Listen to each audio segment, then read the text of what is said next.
Welcome back to another one of Nathan Bell's commentary videos. We're back in the saddle, and Nate today wants to talk to you about Joe Rogan. Yeah, well, I've watched a lot of Joe Rogan. The first thing I want to say is I've learned a lot of valuable information from watching Joe Rogan. He's had some of the world's leading scientists on for some good banter. I enjoyed watching Brian Greene talk about physics on Joe Rogan. I enjoyed watching Neil deGrasse Tyson discuss physics and science on Joe Rogan. He's had some other interesting guests as well. He had Elon Musk on. I don't know what I think of Elon Musk. You can watch my video about Elon Musk, but it was interesting to hear Elon Musk express his views so that we can dissect his position on things. Joe Rogan's a man who believes in giving everyone a platform. Now, that's a hot topic. Should we give everyone a platform? Well, Joe Rogan believes in giving everyone a platform, and Joe Rogan's given a platform to a lot of quacks over the years that he's been running his podcast, and I've got mixed feelings about giving a platform to quacks, because Joe Rogan's given a platform to flat earthers, right? Now, obviously we know, at some point we have to say there is absolute truth in some things. The earth is not flat, the earth is not flat. But it's a complicated subject, because you've got to remember for many centuries the common consensus was that the earth was flat, and people who came out and said the earth was round ended up getting hunted down like witches for proclaiming that the earth was round. So we have to have room for alternative narratives, because so many times throughout history the alternative narrative has ended up triumphing, and for a long time science was the alternative. I'm big on science, and for a long time science was the alternative narrative, and religion was the mainstream narrative. Finally now science is triumphing as the victorious alternative narrative. So Joe Rogan's all about alternative narratives, and he has a lot of alternative speakers on his show. Now, in my world, I've got room for alternative voices, especially if you're talking about like CIA psyops and mind control operations run by the American government, stuff that the media won't cover, which is all real, but nobody will tell you except guys like Joe Rogan. So Joe Rogan's given a platform to former CIA agents, and I'm all about learning the inner workings of the agency and the military-industrial complex. So I want to watch any show where there's a former CIA agent on talking about the inner workings of the CIA, because I'm all about learning how it's all structured and how the military-industrial complex works so we can bring it down. You've got to know your enemy. So Joe Rogan's given a platform to a number of voices over the years. He's given a platform to UFO speakers like Bob Lazar, and you can ask a lot of questions about Bob Lazar. There's some evidence that he may have worked at Area 51, but Joe Rogan's this man who believes that he must think that I assume that a lot of things are subjective, and that we don't know what the truth is, so he gives a platform to everyone.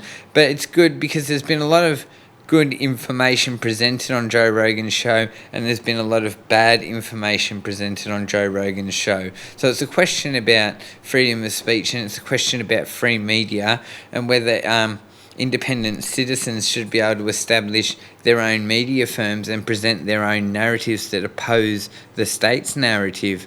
But I do want to say Joe Rogan's clearly a right-winger. I've got some right-wing views. Like, I believe that we can have businesses. What's important for me is that everyone's basic needs are met. That's my socialist side. So I believe in universal income, housing, and healthcare and education, but other than that, people can have businesses. So I can see that there are some valid arguments on the right, and there are some valid arguments on the left, and I have views on both sides of politics. But Joe Rogan is clearly a right-winger. He presents a bunch of numerous right-wing narratives, and has had numerous right-wing speakers on the show.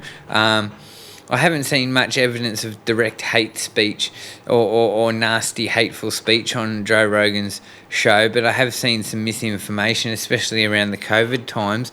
I remember he was talking a lot of anti-vax stuff, and then, as I recall, he ended up getting COVID and getting very sick. Joe Rogan promotes a lot of alternative health stuff, which is questionably credible, and he promotes a lot of his own supplements and stuff, which is questionably credible. But I do want to say I've personally learned a lot from watching Joe Rogan's show, from watching some of the experts that he's had come on the show and talk. So for me, it's not about Joe Rogan's views. I'm not interested in the presenter's views. I'm interested in the views of the qualified experts that he is giving a platform to. So he's this interesting man because he gives a platform in one episode to a totally qualified, valid speaker who we want to hear from, and then in the next episode he'll give a platform to some quack with no credibility who's speaking complete nonsense. So, it's a question around freedom of speech and alternative narratives. But clearly Joe Rogan is one of these men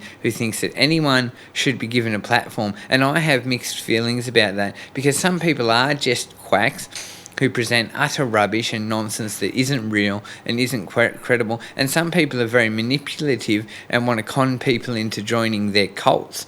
But also, I'm a man who knows a lot about UFOs and CIA secret operations, which is stuff that if you go and talk to someone in the street about, they'll call you a quack. But I know it's all real. So, I do believe in giving a platform to conspiracy theorists because I acknowledge that there are conspiracies. It's important to note conspiracy is a legal term. You can go and look up the specific definition of conspiracy, but conspiracies exist. People throw the term conspiracy around and they say, oh, that's conspiracy nonsense. The reality is there are conspiracies. The conspiracy to cover up child sexual abuse in the Catholic Church was a conspiracy, and in court it would be found to be a conspiracy to cover up crimes. It's a conspiracy. People misunderstand the term conspiracy. Conspiracy is a legal term. It means something real. So I do believe in giving a platform to conspiracy theorists because there are real conspiracies, and Joe Rogan has given a platform to a number of conspiracy theorists over the years. And this is, unlike most people in the public forum, I'm not so ready to dismiss something that to you might sound quite crazy, because I know that the truth can often be very crazy, and what's actually going on can often be quite wacky and surprising. So I'm really open-minded, because I'm a UFO guy, and I'm about freedom of information and declassified documents and studying the CIA and studying the American military-industrial complex, and I know some truths that I have studied, which I know are valid because they were released under freedom of information, that other people that I meet in the street don't know about, and they dismiss what I say as quackery, but I know it's valid and it's factual information. So, given it's about the general consensus and general opinions in the community, and then stuff that sits outside of that, and we have to remember that stuff that sits outside the common consensus might still be valid, so you shouldn't just dismiss it. So Joe Rogan's a guy who gives a platform to quacks, but I think it's okay to give a platform to quacks. We have to strike a balance, because some quacks are right, and for years many things which are now coming to the surface as being true have been dismissed as conspiracy. If it wasn't for people giving freedom of information activists a platform to talk about what they had learnt, people still wouldn't know these truths, which are real and valid and evidenced. So, it's a controversial subject who we should give a platform to. But Joe Rogan has given a platform to some bad people. Jordan Peterson is one very right-wing psychologist, with some very negative views towards people. So, but it's a question of who we should cut out of the discussion and who we should let in the discussion. And I think we have to be careful about cutting people out of the discussion, because we will end up cutting out people who are speaking truth. And we don't want to cut out people who are telling us hidden truths. We want to know what the hidden truths are.